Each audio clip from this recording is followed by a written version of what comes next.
ধন্যবাদ জানাচ্ছি আপনাদেরকে, আপনারা যে এখনো আমার পাশে আছেন। আর বিশেষ করে আমার এমদাদ ভাই, রিপন ভাই, আরো ব্যবসায়ী হল আমার জন্য অনেক অপেক্ষা করতেছেন।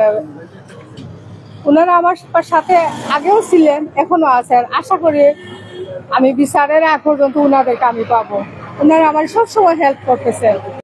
এখন আমি আসছিলাম এখানে, আমাদের নতুন ডিসি সাহেব আসছেন, ওনাকে আমি একটা স্মারকলিপি দেওয়ার জন্য, যাতে আমার রায়হানের যে খুনিরা যে জামিন পাইছে, যেইভাবে হোক তারা পাইছে, যার আন্ডারে হোক পাইছে, এখন আমি চাই ওরা আবার ওদেরকে গ্রেফতারি পরোয়ানা করে ওদেরকে ধরিয়ে আনা হোক এবং বিচারটা যেন আমি সুস্থ বিচার পাই। এর জন্য আমি সারা দেশবাসী, সারা বিশ্ববাসীর কাছে আমি শুধু এই আবেদনটা জানাচ্ছি। এবং কি শেষ সাফাই সাক্ষীও শেষ, সব। আমি এখন রায়হানের মা, আমি এখন হিংস্র বাঘের মতো হয়ে গেছি।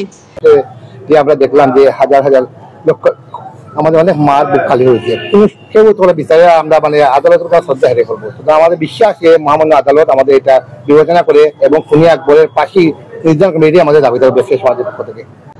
যে মহিলা 5টি বৎসর আদালত, বাসা, দিন রাত এবং সাধারণ মানুষকে সম্পৃক্ত করে যে আন্দোলন যোগান দিয়েছেন, এই জন্য আমি আল্লাহর কাছে শুকরিয়া আদায় করি এবং এই ধরনের মহিলা আরো আমাদের দেশে প্রয়োজন বলে আমি মনে করি। আজকে দুটি কথা উনি বলেছেন। একটি কথা বলেছেন যে আর রায়হানের মতো যেন আর কারো প্রাণ জড়ে না যায়। আরেকটি কথা বলেছেন যদি আজকে আকবর যদি এখান থেকে পার পেয়ে যায় তাহলে আরো আকবরের সৃষ্টি হবে। এই দুটি কথা কিন্তু অত্যন্ত গুরুত্বপূর্ণ কথা। আজকে পুলিশি হেফাজতে রায়হান মৃত্যুবরণ করেছে, পুলিশের টর্চারে।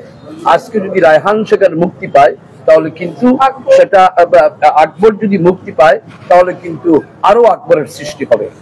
যে মূল বিষয়টি হচ্ছে যে আদালত জামিন দিয়েছে, আদালত এখতিয়ার আছে, চেম্বার জজে সেখানে স্টে হয়েছে।